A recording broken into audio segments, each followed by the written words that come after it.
കർണാടകയിലെ അങ്കോലയിൽ മണ്ണിടിച്ചിലിൽ കാണാതായ കോഴിക്കോട് സ്വദേശി അർജുന്റെ ഭാര്യ കൃഷ്ണപ്രിയ ജോലിയിൽ പ്രവേശിച്ചു. വേങ്ങേരി സഹകരണ ബാങ്കിൽ ജൂനിയർ ക്ലർക്കായാണ് കൃഷ്ണപ്രിയ ജോലിയിൽ പ്രവേശിച്ചത്. കഴിഞ്ഞ ദിവസമാണ് സഹകരണ വകുപ്പ് ഇത് സംബന്ധിച്ച ഉത്തരവ് പുറപ്പെടുവിച്ചത്. അതേസമയം അർജുനായുള്ള തെരച്ചിൽ കർണാടകയിൽ ഇതുവരെ പുനരാരംഭിച്ചില്ല. കാണാമറിയത്തെവിടെയോ അർജുനുണ്ട്. ആ സ്നേഹവും കരുതലും എന്നും തനിക്കൊപ്പമുണ്ടാകും. മനസ്സിൽ അർജുന്റെ ഓർമ്മകൾ അലതല്ലിയതുകൊണ്ടാകണം വേങ്ങേരി സർവീസ് സഹകരണ ബാങ്കിലേക്ക് ഒപ്പിട്ട് ജോലിയിൽ പ്രവേശിച്ചപ്പോൾ ആ മിഴികൾ നിറഞ്ഞതും വാക്കുകൾ ഇടറിയതും. നമുക്ക് നന്ദിയുണ്ട്, എല്ലാവരോടും നന്ദിയുണ്ട്.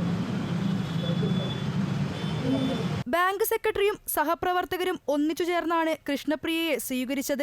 അർജുന്റെ കുടുംബം വർഷങ്ങളായി ബാങ്കിലെ ഇടപാടുകാരാണ്.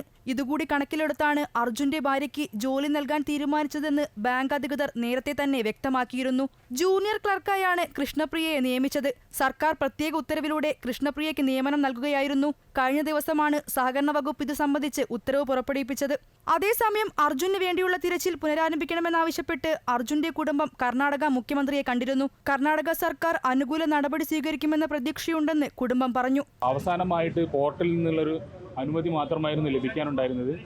ആ അനുമതി ഇപ്പോൾ ലഭിച്ചിരിക്കുന്നുണ്ട്.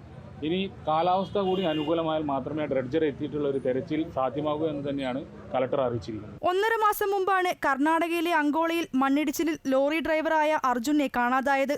കരയിലും ഗംഗാവലിപ്പുഴയിലും ദിവസങ്ങളോളം തിരച്ചിൽ നടത്തിയെങ്കിലും അർജുനെയോ ലോറിയോ കണ്ടെത്താൻ ഇതുവരെ സാധിച്ചിട്ടില്ല.